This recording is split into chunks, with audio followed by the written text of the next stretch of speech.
Hi, everybody, and thank you for joining us tonight for our or today, depending on where you are, for our presentation on crafting compelling applications in a COVID era.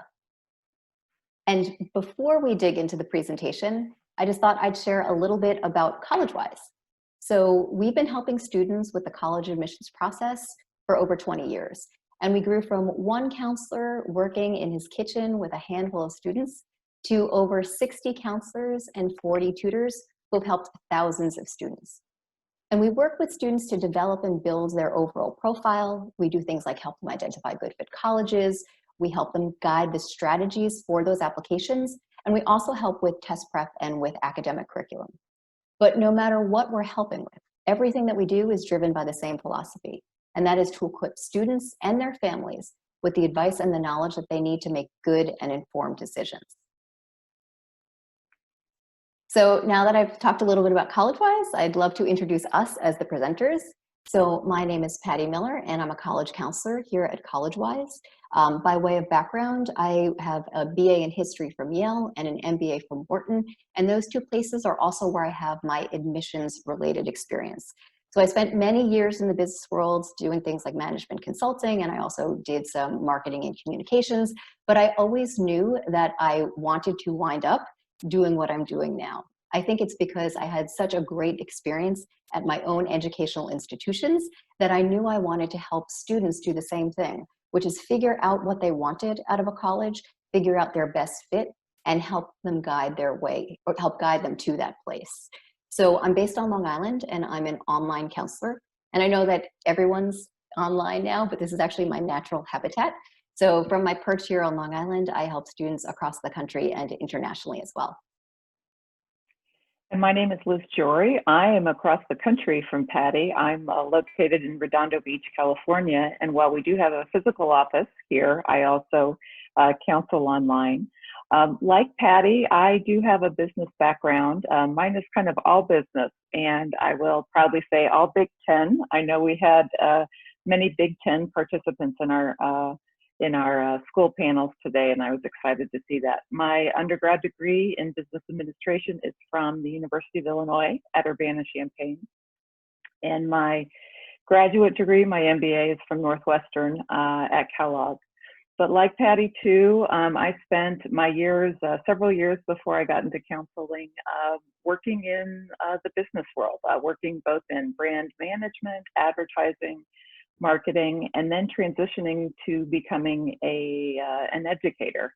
I taught marketing and management classes on in a couple different college campuses, and it was there that I really discovered my desire to help students figure out what their next steps were going to be. Working with students first as a transfer kind of counselor, trying to guide them and advise them in that way, and now I'm just happy to full-time be working with students, mainly in California, but also across the country. All right, so what we hope to do in this next half an hour is focus on your college application, and also focus on ways to help you stand out in this pool of candidates that application readers will be reviewing. We know that COVID has upset a lot of plans and disrupted a lot of educational plans as well. What we want to do is see how each aspect of the application might, we're kind of going to evaluate it and then see how we can turn that around for you and use it to your advantage as best we can. One thing I will say, we're not going to focus as much on the main essay, which is something that we typically would spend a lot of time in. But because there are other essay seminars and opportunities today, we're going to be focusing on the non-essay parts of your application and how what the implications are for you as an applicant on those various different points. If you were listening earlier today, you heard some talk about a holistic admissions process, and that is something that, if you haven't heard a lot of it already, you're going to hear more of it because that is what colleges are being forced to do now more than they ever have before. You, as a student, are more than just a GPA or a test score, if you have one. And schools will be looking at all the different capabilities and all that you have to offer. So your essays are a big part of the application, but also the kind of classes you're taking, the rigor of the class, your letters of recommendation and what those recommenders have to say about you, all of your activities and your interests and how you spend your time, all of those will matter this year in a way that they may not have quite mattered as much before, just individually. You are going to be able to present the total package in a way that you might not have before. What advisors are really going to be looking at is what makes you, you. And I think that's such a great point. And along with this concept of holistic admissions, really tied hand in hand with it is this idea of character and the fact that character counts. So colleges want to understand who it is that they're admitting to a school and what role that person is going to play on campus. And one of the things they're really interested in finding out more about is the social and emotional skills that an applicant brings to campus. And so the graphic that you see up on this screen is one of the sets of lenses that they do to figure out this sort of social, emotional, and character piece. And what this actually shows are the 5 SEL competencies. And some of you may actually be familiar with this because this is something that's gotten a lot of press and a lot of attention in secondary schools, because what schools are doing now is attempting to create curriculums and opportunities for students to build these SEL competencies because they've been found to be tied to long-term happiness and long-term success. So from the college perspective, recognizing how important this is and recognizing the importance of kind of the whole person, they've actually gone ahead and made a commitment to look at outcomes in the process that tie to things related to these SEL competencies. So things like contributions to others is something that many schools are specifically and deliberately looking at. They want to be encouraging behaviors in high school that tie to meaningful engagement.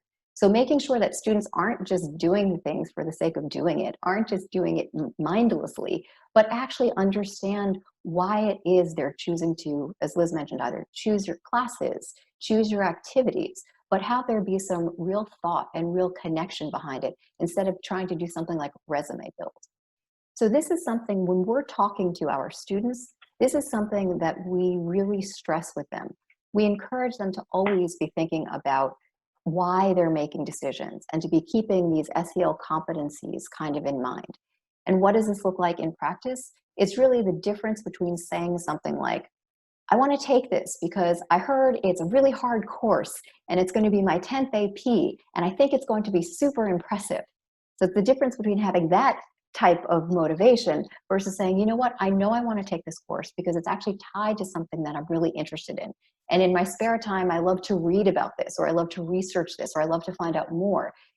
The second example is really showing more about your values, showing more about your character. And those are the things, you know, kind of strictly from the college admissions point, those are things they're interested in knowing more about. And one other thing to keep in mind, this idea of character counting in the application process, it's important for all schools, but the more selective the school is, the more important that it becomes, because they really do want to understand not just what you've done, but why you've done it. Understanding your motivations really gives them a good window into the type of person that you'll be on their campus and the ways that you'll both contribute and take advantage of the opportunities that they offer. So, you know, what does this mean for you as a student? That was all, you know, kind of in some ways very maybe ethereal, very high level. So how do we bring it down and help you to focus on this in your applications? So the first place you can do this is in your extracurricular activities. So extracurriculars are a great place to show your character. And especially now, given everything going on in the world, colleges have signaled pretty strongly that they are especially interested in understanding how students are engaging in the world around them. Now, I would just want to caution everybody, this doesn't mean you need to go big. I had this conversation with a student who said to me, I need to start a nonprofit. I'm not sure what it's going to be about, but I care. I truly care. And I need to show that I care. And the way I'm going to show that I care is by starting a nonprofit. The really good news for all of you who are listening is you do not have to go big. You do not have to go splashy to show your engagement and concern with the world around you. You can start small and focused, and that does not mean it's any less meaningful. Small and focused can be something like what one of my students did, where over the summer he held several food drives. He solicited in his neighborhood. He set up his driveway as the drop-off point for all of the donations. And several times over the summer, he dropped those off at a local food pantry that served local families. Big, splashy, no. But showing engagement with and connection and caring to the world around him, absolutely. And again, if you think about it from the college's point of view, that shows a certain type of maturity, which is something that they're always interested in. So the other piece of extracurricular activities, it's a place to show engagement. It's also a place to really show them what you're passionate about. So seniors who are on this webinar, when you want to showcase your passions, at this point, your activities are set, right? You've done what you've done, but you can still really highlight the whys of you getting involved in things. So when you're thinking about that common application and you're thinking about that activity section, really focus on showing the whys, not the whats. So just as an example, let's say you're president of the entrepreneurial club in your school. One way to write up that description would be to say, as president, I led meetings once a week. We did several projects, and I was responsible for setting the agenda for all of those meetings. Okay, that shows us a bit about the workings of the club. But what would be much more interesting and much more revealing and show much more of that character is tell us why. Why did you decide to join the entrepreneurial club? Do you have a love of teaching and you really wanted to share all the knowledge that you have about starting a business with other people in your school? Do you like to collaborate? And so you wanted to be with a group of like-minded people who would be tossing ideas back and forth for new businesses.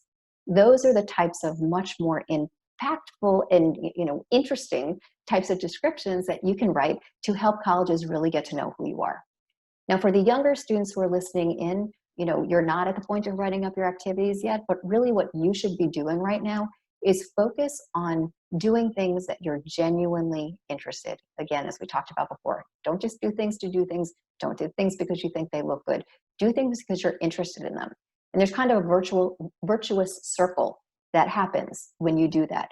You're interested in them, you care about them, so you probably spend more time, and ultimately you're going to be more successful in that activity too. In the time of COVID, it can feel a little bit tough because the traditional ways, some of them, of engaging in activities may look different. Social distancing may mean that clubs are not around anymore, or that you can't interact as frequently or in the way that you normally would have. But you can still focus on your passions. If you have to pivot. Maybe you're not going to be able to show your interest in investing by doing an in-school investing club. That's fine. Go online and join an investing game. Take a class about the basics of investing. There's still ways that you can be furthering your skills, furthering your interests, and tying to your passions, even in a time of social distancing. Patty mentioned earlier that describing the activities in a compelling way is one way that schools will get to know you better. And another way that schools take the opportunity to get to know you better is through letters of recommendation. Now, I have a couple things to say about letters of recommendation. Not all schools want them. So this should be a part of your application research when you are, putting your spreadsheet together about different components that you'll need for each school's application. Be aware that some schools really do not want them, and that is not a statement on the quality of the school or anything like that. It tends to be some of the larger schools. They just feel that they have enough other components in their application that they can get the story behind you. So be respectful of what their requests are. Other schools may say letters of recommendation are optional. And I would say that this would be the year where I would recommend opting in to optional different things at your disposal. So if you feel that you can come away with 1 or 2 really good letters of recommendation, I would definitely opt in and send those in as well, because that's just one more way that the school will get to know you. We pulled a little bit off of the Wharton website here to let you know what schools are looking for when they're reading a letter of recommendation. And it's pretty simple. They want to get to know you, and they want to know how you will perform at their school. They want to know the story. Here, Wharton, quoting from Wharton, they want to know the story behind the grade, okay? They want the teachers to talk about information about your work ethic, your class participation, your collaboration, your interactions with classmates. These are all indicators of what you'll be like when you get to that bigger college campus, and the schools want to know that.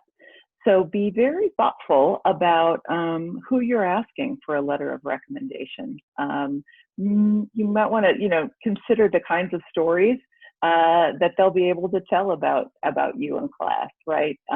So just be very thoughtful about your letters of recommendation.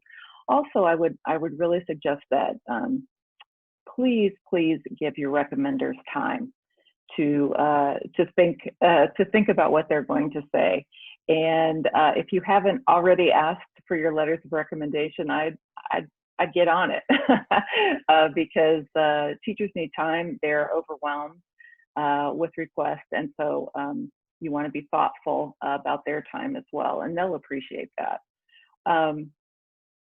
So the other thing I wanted to tell you too is some changes that are being made in this letters of recommendation landscape.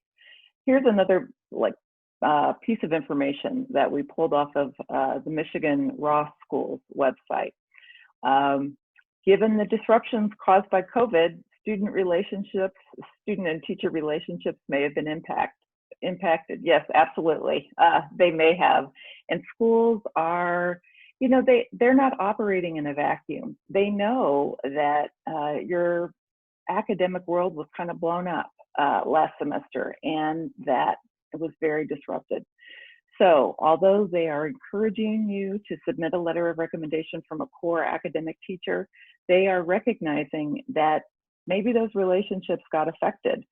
You didn't get a chance to establish the rapport you were hoping to establish with a particular teacher, or you feel like your performance in that class wasn't where you wanted it to be because of different COVID events that happened.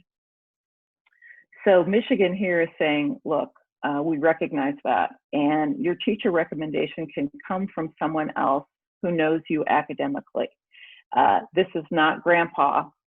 This is someone who has worked with you in an academic capacity. So an example might be, here they talk about a community-based organization with an educator in that organization, or an academic support program professional. So when in doubt about, well, is this person an acceptable substitute? Because you kind of want to follow the legal letter of you want to follow the letter of the law here for schools that are offering you some flexibility. Make sure you can reach out and ask, would this particular person who I worked with in this capacity be an acceptable substitute for a teacher recommendation? So when in doubt, ask. You could reach out to your local admissions representative. Most schools divide up the country geographically, and there will be somebody who, if you just go on the school website, you can very easily access the person who is in charge of your geographic area and ask them, is this an acceptable substitute in that teacher recommendation? So the bottom line here in terms of letters of recommendation too is, again, seniors, be thoughtful about who you're asking, and juniors and younger, start developing some of these teacher relationships if you haven't already done so. The classes where you're just on fire in. You love them, you love going in there, you have a rapport with the teacher. That kind of environment, that kind of interaction, that will probably make for a fantastic letter of recommendation. But sometimes those relationships have to be cultivated. And so you might have to extend yourself if you're a shy person and not used to interacting that much with the teacher beyond just submitting, your assignment. So you might have to actually cultivate it and extend yourself, put yourself out there. But it's time for you to start thinking about who you would feel happy about writing you a letter of recommendation a year or 2 years from now. And Liz, actually, if I could just hop on one point with a letter of recommendation, because it made something come to mind too, when you think of building those relationships. I think, I don't know if you've noticed this with your students too, but I know that oftentimes students feel like it has to be from the teacher where they got the highest grade in the class. And while that's always, hey, it's always good to be showing your academic prowess, right? But there is something to be said for, thinking about character again.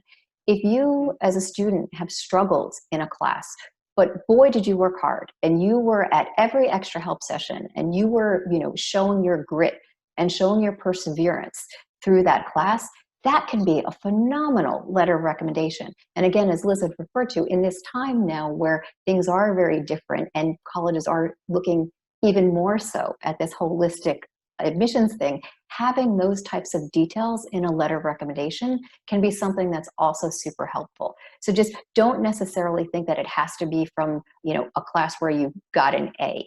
If you have one with an A and where you show grit and character, even better. But just remember, it is really about providing a sense of the person as well as the academic performance. That's a really important part of the letter of rec. Absolutely. So I know we said we wouldn't focus too much on essays because I know that you've gotten, essays throughout your day today, but I did sort of want to talk a little bit about the two different types of essays that you'll really be faced with in your applications and ways that you can make both of them stand out. So first of all, just remembering that the point of the essays is to provide insight into the person behind the application. So there are lots of areas where you're just really looking at, kind of cold numbers, right? Okay, transcripts, test scores, things like that. It's in the essays where really you, as the applicant, have one real solid chance to get your voice to come through. And so when you think about the first essay, that personal statement, remember what you're trying to do here. You are trying to introduce yourself to the reader. You're trying to help them get to know who you are.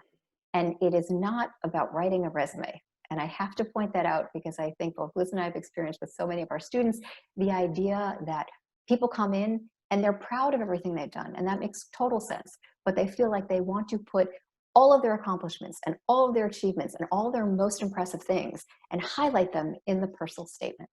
And that's not what you're trying to do in this main essay.